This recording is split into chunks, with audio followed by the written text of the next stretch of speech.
Hey guys, Hastings here and welcome to this week's episode of Rapid Racing. To start off, we are just looking at a picture of last week's car, the big ass Dodge Charger.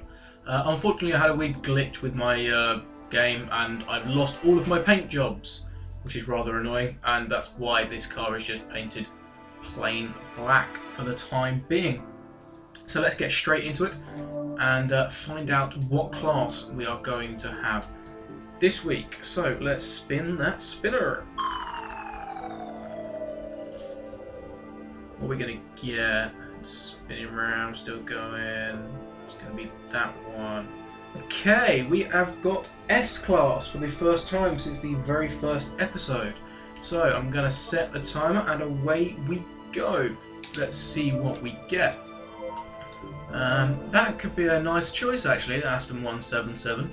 Nice expensive car, nice British car, nice bigger.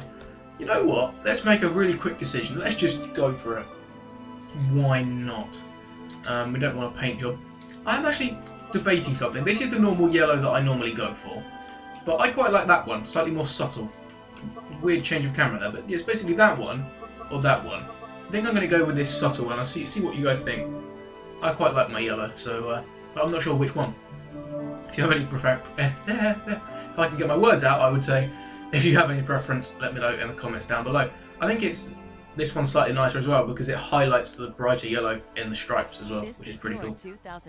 And yeah, I'm just being told what my car is, and this is the point where I hand over to myself in the future because I'm going to go and speed up the build. So I'll see you a bit more for a bit more live com after I finish. See you in a sec. Okay, so we're going to really speed through this build this time out. This episode was actually filmed quite a while ago. It's taken me a long time to sort of find the time to put this all together. It's one of my sort of longer and harder series to make. Obviously, there's a lot more editing to do than a lot of my other channels, a lot of my other videos.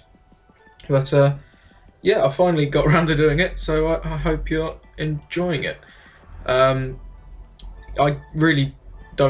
can't really talk you through the build because I've sped it up even more than normal, and also it was a lot longer ago than normal, so I don't actually remember what I was doing, but it looks like I'm just adding on a bit of power there, just trying to build extra PI to take it up to right at the top of 800 mark, and going through the rims just to get that extra 1 PI, maybe lose a couple of pounds of weight, not a lot else.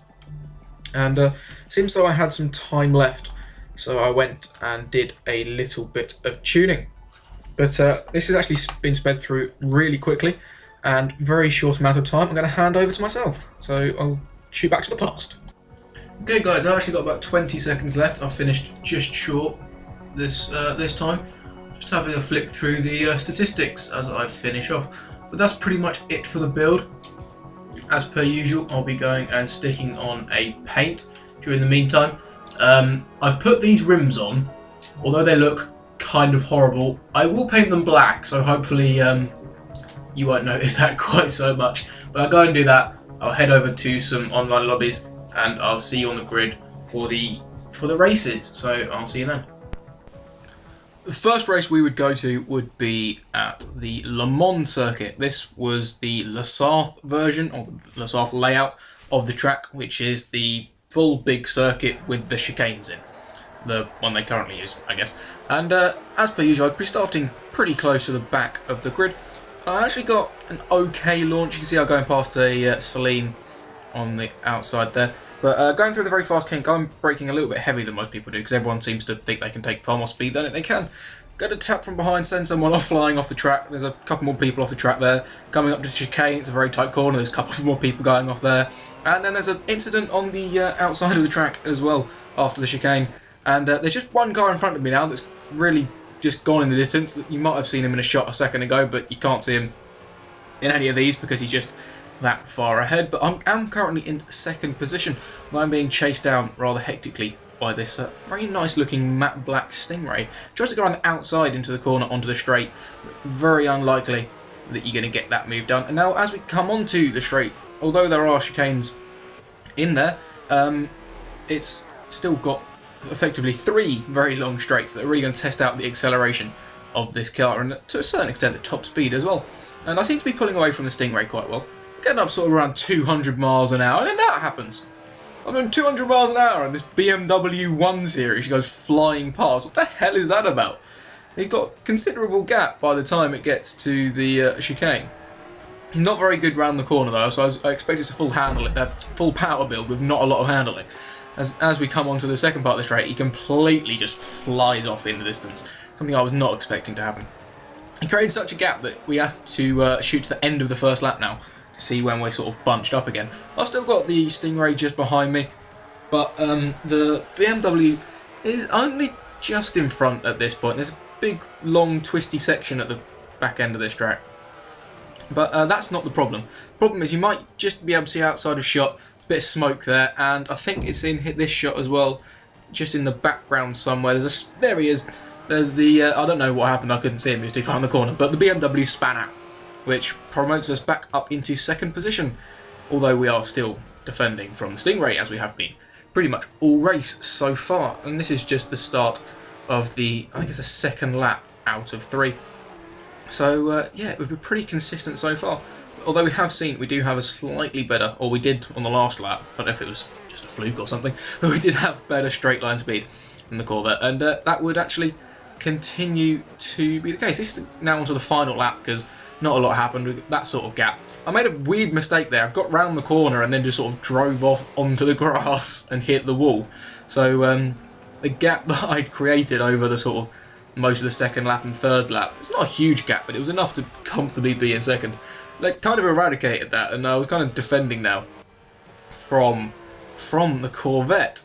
But fortunately I didn't spin or anything. That would have been really embarrassing. I think I just lost a bit of concentration or something. I'm really not sure what happened there.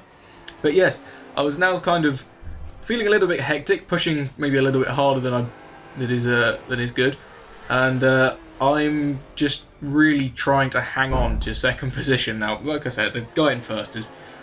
I saw him in one shot of this video, and that's me watching it back, and I knew he was there. So yeah, he really did go. I'm using all of the track a little bit more, and the Corvette using even more as we come up through that section as he's trying to find a way past. Same again going towards the chicanes. I'm not a big fan of this last section. I think is it left, right, left, right, left, right, just 3 little chicanes, and it's not particularly fun because there's not really an opportunity for overtaking there, as the Corvette would find out. And coming out of the last little section, shoot across the line and come home from the first race in second position.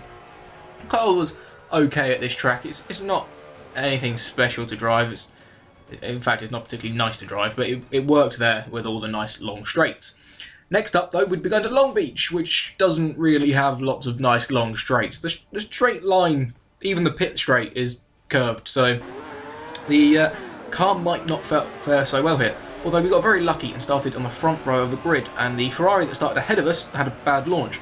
So we head down into the first corner in first position. Something doesn't happen very often in this series. Although there was a car shooting up the inside, and then the Ferrari that we overtook gave us a nice big clout from behind. So we actually dropped back, I think it's now into third position after the first corner. And there's a fair few Ferrari F50s in this race.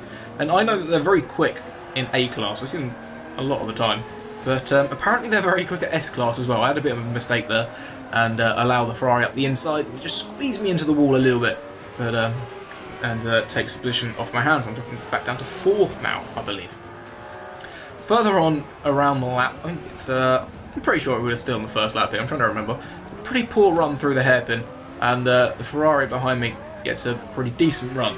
Although fortunately for me, I do seem to have a straight line speed advantage, which will enable me to just pull a little bit of gap by the time we get down towards the first corner. Although I'm thinking it's not going to be too long, given the state of how far the Ferrari in front of me is pulled away. It's not going to be that long until the Ferrari behind me is going to catch up. And indeed, look at that round the roundabout, it's really closing up there. Although it is under braking, it just seems to get so much drive off of the corners. I've got to be so careful with putting the power down in this car because it's relatively tail happy. I haven't been too lucky with S-Class cars in this series. This is only the second one we've had.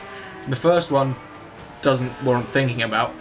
In the very first episode, that was a new Mustang, I think. That was horrible. And this car was better than that, but it wasn't great. and going into this right-hander, the Ferrari throws it up the inside, and I try and get a cutback, but the Ferrari bounces off the wall and onto my line, and I end up giving him a little bit of a tap, so I couldn't actually go for that cutback that I was trying to. And even with a little bit of better straight line speed, I couldn't quite attack because of said bump that I gave the Ferrari. And although I did give a bump to the wall as well, for good measure, I was bumping quite a few walls. And curbs as well, getting onto the curb there, just making a little bit of a mistake, just so sort of put my resurgent charge, maybe trying to win back the position, just on hold for a little bit longer. And in fact it wouldn't happen at all, and I'd end up defending from Mitsubishi Evo. Yeah, I did quite a lot of defending in this car, especially around this track. It's not great. It's a shame really, it's a really nice, rather nice car, but it just didn't seem to work in S-Class, not with this build anyway. Maybe with a bit of tuning it'd be a bit better, but it's definitely not as competitive as the likes of the Ferrari F50s, which are just quick in general, no matter what class you seem to put them in. But yeah, the nice four-wheel drive Mitsubishi Evo should have much better drive, and got past us quite easily. A lap later though, we come round the next corner, and there's a ghosted Ferrari F50, that's the silver one that got past us earlier. So we got past him, and that cancels out the position that we lost to him earlier in the race. So we're now back up into, I can't remember what position we're in now, back up into 5th position. We had dropped to 6th, but getting past that ghosted Ferrari put us back up into 5th, and that was the end of the race. It was kind of a good riddance that the race had finished for me. It wasn't the most fun. Got to the front quite early on at the start, and then just gradually dropped backwards. For the third race, we'd be back at Le Mans, and normally I don't like to go to the same track twice in one episode or in one car, but this was the Bugatti layout, so it's a very different track. It shares, I think, 2 or 3 of the same corners, so I thought that's fair enough. It's quite different. And as per usual, we'd be starting relatively close to the back, although maybe nearer the end of mid-pack, I don't know. We're not on the front row again, that's for sure. That's very unlikely that that's ever going to happen. Around the first corner, you can see a Ford GT up in the distance. It just gone onto the gravel, and we got past him. We got past a few other people. There's always absolute mayhem going on around there, because it's a rather quick right-hander, which everyone seems to think you can take flat, but you can't. And then a very, very tight chicane, which is, in an online lobby, just asking for trouble. So that's never going to go well. We seem to have a very fairly clean start anyway. No big bumps like last time we were here, and the Ford GT looks at trying to go up the inside, locks his brakes up a little bit, going a little bit sideways, and we just managed to sort of hold it round the outside and keep onto the position, and see if we can go and do anything. As the Ford GT, I nearly called it a Ferrari then, flies up the inside, completely locks up, and goes flying off into the gravels. Fortunate not to take us with him, but he did enable the Ferrari to sort of go through the gap that created. So we did end up losing a position either way, which is a little bit of a shame. So we're now in a Ferrari sandwich with a silver one in front and a yellow one behind. I do approve of that yellow paint job. that's just me getting very close there under braking. We're obviously having to brake a lot earlier than he would expect, or than he would have to. And is that a Ferrari 360 behind him as well, or the 430 or something? I can't quite see from this camera. I don't like that camera though. That one's much better. There we go. Yeah, coming around the final corner now. It's a little bit of a drag straight, and it is indeed. There's Ferraris everywhere. There's 2 in front and 3 behind, I think.